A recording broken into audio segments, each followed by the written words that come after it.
Good evening to all. Firstly आज हम बात करने वाले हैं ट्रिग्नोमेट्री चैप्टर पे, और इसमें जो है बच्चों को काफ़ी तकलीफ़ होती है टेबल लर्न करने के लिए कि हम कैसे टेबल को लर्न करें, कैसे उसे प्रिपेयर करें। तो मैं आज आपको ये बताने वाला हूँ कि आपको कोई दिक्कत नहीं होने वाली। इस शॉर्ट वीडियो के अंदर मैं आपको सिर्फ यही बताने की कोशिश कर रहा हूँ कि आपको साइन थीटा के मान सिर्फ याद करने और किसी भी के आपको मान याद करने की ज़रूरत नहीं है। साइन 0 डिग्री पर आपको 0 ही मेंशन करना है यहाँ पे, और उसके बाद 30 डिग्री पर आपको 1/2, उसके बाद 45 डिग्री पर 1/√2,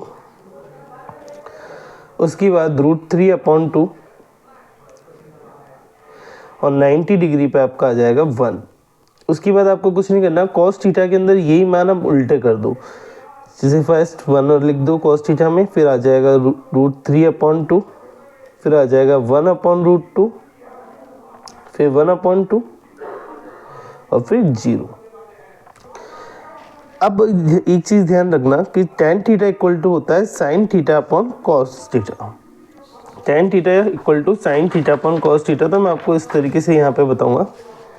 ध्यान दे कि sin theta upon cos theta होता है tan थीटा इक्वल टू। तो आपको मान निकालना बड़ा आसान रहेगा।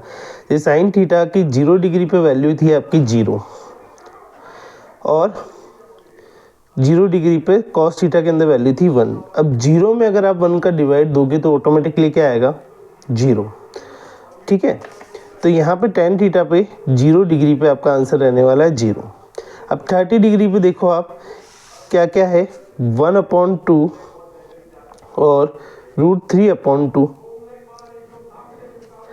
अब ये 1/2 और √3/2 जो है ऊपर नीचे डिवाइड में ऊपर जाके मल्टीप्लाई में चेंज होगा तो 2 ऊपर चल जाएगा, √3 नीचे आ जाएगा, और √2 से √2 कैंसिल हो गया और हमारी वैल्यू क्या आ गई? 1/√3। तो आपकी tan थीटा में वैल्यू आ जाएगी 1/√3। अब ऐसे ही 45 डिग्री पे देखो आप, दोनों पर क्या है? 1/√2 है, डिवाइड देना है अपन को 1/√2। इसे मल्टीप्लाई में लेके जाओगे तो क्या होगा? 1/√2 तो यही रहेगा, √2 ऊपर चल जाएगा और 1 नीचे आ जाएगा। √2 से √2 कैंसिल होकर क्या आ गया अपना? 1। तो 45 डिग्री पे वैल्यू क्या हो गई? tan थीटा में 1 ही हो गई है। अब जो है 60 डिग्री पे क्या है? √3/2 और 1/2। तो √3/2 और 1/2। अब इसको सॉल्व करेंगे हम तो वही √3/2 और रिवर्स जाके क्या हो जाएगा? 2/1।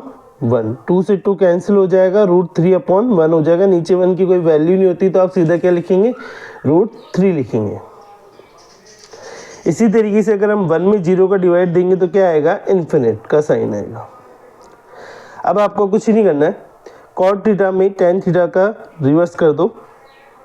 cot थीटा फर्स्ट इन्फिनिट, फिर √3, फिर 1, फिर 1/√3, फिर 0। अब आपको एक चीज़, sec थीटा इक्वल टू क्या होता है? sec theta equal to 1/cos होता है। क्या होता है? 1/cos थीटा होता है। बस इसको ध्यान रखना है आपको इस चीज़ को। अब हमें sec की वैल्यू निकालनी है, और sec की वैल्यू निकालने के लिए हमें क्या करना पड़ेगा?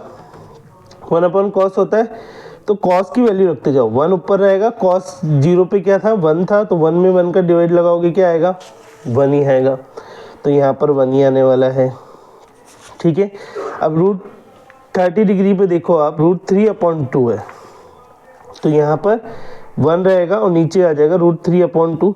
अब यहाँ 2 नीचे डिवाइड में ऊपर जाके क्या हो जाएगा? मल्टीप्लाई, और अपना हो जाएगा 2/√3 है आंसर। तो sec 30 डिग्री की वैल्यू हो जाएगी 2/√3। इसी तरह 45 डिग्री पे कितना है? 1/√2। तो 1 यहीं रहेगा और यहाँ पे नीचे आ जाएगा 1/√2। अब ये √2 ऊपर चल जाएगा और अपना हो जाएगा √2/1। मैंने बताया था नीचे 1 की कोई वैल्यू नहीं है, तो अपनी क्या हो जाएगा यहाँ पे? √2 का √2। इसी तरीके से आप करोगे 1/2 आएगा, 2 ऊपर जाके मल्टीप्लाई हो जाएगा और 2 का 2 रहने वाला है। इसी तरीके से आप ये भी करके देख लेना। 1/0 रहेगा, 0 का में अगर आप 1 का 0 का डिवाइड अगर 1 में लगाओगे तो क्या आएगा? इन्फिनिट आएगा। और ये की वैल्यू रिवर्स हो जाएगी इन्फिनिट टू √2 टू √3 और 1।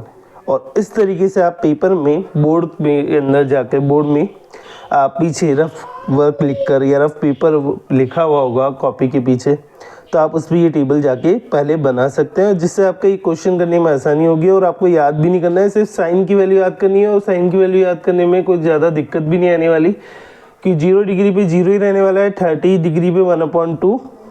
उसके बाद क्या करना है, हमें 1/√2 करना है।